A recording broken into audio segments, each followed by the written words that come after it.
श्री अनंत कोटि ब्रह्मांड नायक राजाधिराज योगीराज पर ब्रह्म श्री सच्चिदानंद सद्गुरु साईनाथ महाराज की जय।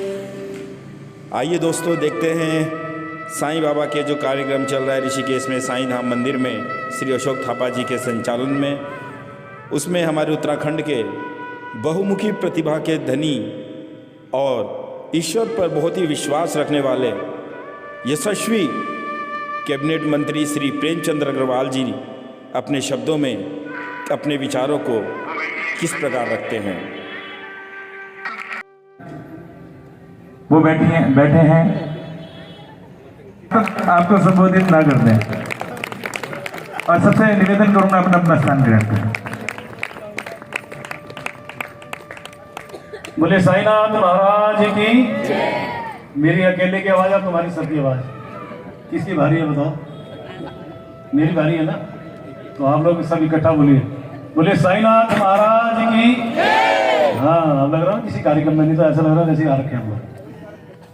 भारत माता की वंदे वंदे, गंगे मैया की, गंगे मैया की, गौ माता की। बहुत बहुत धन्यवाद। हमारे इस कार्यक्रम में प्रमुख रूप से उपस्थित आदरणीय राकेश जी, जरा भैया हट जाना, मैं उनका एक बार खड़े हो जाए भाई साहब, आपके लिए ताली बजाइए। जिस तरह से आपके बारे में सब जानते हैं कि आपका बहुत बड़ा योगदान इस मंदिर में बनाने को है, वैसे मैं आपका बहुत स्वागत कर रहा हूँ ऋषिकेश की पावन धरती पे। हमारे इस साईं बाबा सेवा समिति के सम्मानित अध्यक्ष आदरणीय अशोक थापा जी, हमारे बीच उपस्थित हमारे बहुत ही वरिष्ठ आदरणीय गुरविंदर सलूजा जी, आदरणीय राजपाल खरोला जी, निवर्तमान मेयर अनिता मंगाई जी, शिव कुमार गौतम जी, शैलेंद्र बीस जी, और यहाँ उपस्थित बहुत ही सुंदर संचालन करे भाई राजेश मनचंदा जी, गोपी मनचंदा जी, वेद प्रकाश ढींगरा जी, एकांत गोयल जी, ओम प्रकाश मुल्तानी जी, सुमित पवार जी, संजीव पाल जी, शिवम टुटेजा जी, हमारे गौरव कैंथोला जी, वरिष्ठ नागरिक कल्याण समिति के सम्मानित अध्यक्ष एसपी अग्रवाल जी, हरीश आनंद जी, दिनेश कुमार शर्मा जी, यहाँ उपस्थित प्रमोद थापा जी, संजय कपूर जी, प्रदीप मित्तल जी, अशोक सोनी जी, सिसोदिया जी, और यहाँ उपस्थित तमाम इस क्षेत्र की सम्मानित उपस्थिति, वंदे महाशक्ति। सबसे तो पहले मैं आप सभी को आज ये 24वां वर्षगांठ हम लोग मना रहे हैं, उसकी आपको बहुत बहुत बधाई और शुभकामनाएं देना चाहता हूँ। और जैसे भाई अशोक थापा जी ने यहाँ बताया, हम सब जानते हैं ये मंदिर इससे पहले जयराम आश्रम के उस कोने पे था और उसमें जिस प्रकार से व्यवधान आया, लेकिन मुझे याद है उस समय कई बार भाई अशोक जी और आपकी टीम कई बार मुझे भी मिली और मैं भी उनसे एक ही बात कहता, भैया मान के चलना कि भगवान का दरबार यहाँ ना सही कहीं भी लगेगा, लेकिन लगेगा जरूर। जय हो। तो आज यहाँ पे इतना सुंदर, मुझे लगता है कि शायद भगवान को यही मंजूर था, और भगवान के काम में देर हो सकती, कभी अंधेर नहीं हो सकती, सब जानते हैं इस बात को। और बाबा का जहाँ स्थान होगा वहीं पे वो ठीक है, कभी दिक्कतें आएंगी जरूर, लेकिन वो स्थान पहले से निर्धारित था, वो अपने यथा स्थान पहुंचे हैं। तो मैं पूरी टीम को, जिन्होंने पल पल और क्षण क्षण परेशान भी हुए, दुखी भी हुए, और मैं तो यही तक कहूंगा कि इनकी आंखों पे आंसू तक मैंने देखे, लेकिन आज इनकी मेहनत को भी प्रणाम कर रहा हूं कि बहुत सुंदर यहाँ मंदिर और भगवान हमारे यहाँ स्थापित है। और ये बात सच मानिए कि यहाँ आके लगता है कि जैसे हम सीधा साईं दरबार पहुंच गए, यानी कि शिरडी पहुंच गए। बहुत सुंदर मूर्ति है, बहुत सुंदर व्यवस्था है। मुझे बहुत ज्यादा बोलना नहीं है क्योंकि इतना सुंदर कार्यक्रम हो, बस मैं इतना कहना चाहूंगा कि जिस प्रकार से हमारी ये टीम काम कर रही है और आज 24वां वर्षगांठ है, तो इनके चेहरे पे मुस्कुराहट देख के कह सकते हैं आप कि भगवान का सीधा संबंध इनसे है, यानी बाबा का सीधा संबंध हमारे इन साथियों से है। और मैं भी शिरडी धाम गया हूं 2-3 बार। एक अजीब सी, एक अच्छी सी पॉजिटिव शक्ति, एनर्जी वहां से मिलती है। बिल्कुल मिलती है।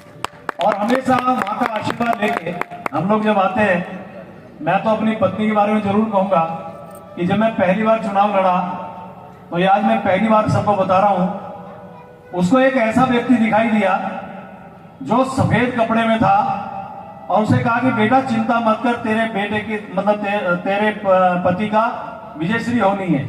जय हो। ये बात उसने मुझे बहुत बाद में बताई और उसके बाद वो परेशान रही कि वो कौन व्यक्ति, जीतने की बात कही उसने, उन्हें कहा कौन व्यक्ति हो सकता है जो मुझे आशीर्वाद दे के गया। तो बाद में जब हुलिया बताया, बातचीत की, तो ये समझ में आया बाबा थे, बाबा थे, वो भगवान साईनाथ थे, बाबा थे। और तब से वो लगातार यही कहती है कि मेरे ऊपर साईं की कृपा है, मेरे पे भगवान की कृपा है, मेरे पे माँ गंगा की कृपा है। अभी 3 दिन पहले की बात है, 3 दिन, हालांकि ये राजनीतिक मंच नहीं है, लेकिन ये सारे जितने लोग बैठे सब मेरे परिवार के लोग, बिल्कुल, मैं इनको सबको अपने परिवार का मानता हूं। अभी हमारे, हालांकि मनचंदा जी ने बाद में संशोधन कर, पहले इन्हें 3 का फिर चौथी बार जोड़ दिया है, 5वीं बारी आ रही है। नहीं, मैंने गलती कहा नहीं ना, मैंने कहा संशोधन कर लिया। की कृपा से या आप लोगों के आशीर्वाद से बनाओ, दोनों के आशीर्वाद से, सबके आशीर्वाद। और ये बात मैंने कहा कि 3 दिन पहले एक जगह मेरी बात हो रही थी, बहुत सारे लोग बैठे थे, बातचीत चली, कहने लगे भाई क्या कारण है कि हर बार आप जीतते हो लेकिन आपका मार्जिन हमेशा बढ़ता है। तो मैंने कहा भगवान की कृपा है, जनता का आशीर्वाद है। बल्कि एकांत भी बैठा था उस दिन मेरे पास, जब आए थे तो यही बात जब चली थी, यही इसने भी यही बात जोड़ी थी मेरे उसमें बातचीत में, यही थी भाई, मतलब मैं भगवान के आगे झूठ नहीं बोल रहा हूँ ना, बनावटी बात नहीं बोल रहा हूँ ना, ये एकांत वही था, इसकी पत्नी भी साथ में थी। तो मैंने कहा कि भगवान की कृपा है या मेरी जनता का आशीर्वाद है, साथ में मैंने एक बात और जोड़ी, मेरे निष्ठावान कार्यकर्ताओं का भी मेरे उसमें योगदान है। और सच बात जानिए, देखिए मैं कोई चीज नहीं हूं, मुझे भगवान ने, मुझे माँ गंगा ने, मेरे भगवान ने मुझे कहा कि आप ऋषिकेश की सेवा करिए। और आज मैं बड़ा फक्र के साथ कह रहा हूं, मैं ये तो नहीं कह रहा कि मैंने बहुत कुछ कर दिया, मैं ये भी नहीं कह रहा हूं कि मैं बहुत कुछ कर सकता हूं, लेकिन मैं ये कह सकता हूं यदि 17-18 साल में मैंने ठीक काम किया तो बाबा का आशीर्वाद में, मेरे भगवान का आशीर्वाद है और मुझे आत्म संतोष है। बिल्कुल। हालांकि राजनीति एक काजल की कोठरी के समान रहती है, सब जानते हैं। आज ये बात दोहरा रहा हूं, मैंने एक जगह कही थी, मैं आज बाबा के सामने बोल रहा हूं, क्योंकि बाबा के सामने जो झूठ बोलेगा तो वो कभी पनप नहीं सकता, ये भी बात मैं सियोरिटी के साथ कह सकता हूं। मैं एक बात कह सकता हूं, काजल की कोठरी के समान एक राजनीतिक क्षेत्र होता है, लेकिन भगवान की बड़ी कृपा है इस 17-18 साल में इस काजल की कोठरी में रहने के बाद भी कोई दाग मेरे ऊपर नहीं हो सकती। और मैं बाबा के चरणों में प्रार्थना कर रहा हूं, निवेदन कर रहा हूं, अपने को अर्पित कर रहा हूं, हे बाबा जो तूने मेरे को 17-18 साल दिए, जितने साल तक मुझे सेवा करनी मुझे नहीं पता है, लेकिन जब तक करूं मैं बेदाग काम करूं, मैं बेनिसंकट काम करूं और आपका सदैव मुझे आशीर्वाद मिलता है। ये भावना मेरी हमेशा रहेगी। और मैं आप सभी, मेरी यहाँ सम्मानित जनता का या आपके माध्यम से जितने लोग सुन रहे हैं या जहां जहां तक मेरी आवाज जा रही है, बस एक ही प्रार्थना सबसे कर रहा हूं, ये बात मान के चलिए कि सही काम प्रेम अग्रवाल करेगा, गलत काम करने कोई भी आएगा तो कुछ भी हो जाए मुझे कोई झुका नहीं सकेगा, मुझे कोई गलत काम करा नहीं सकेगा।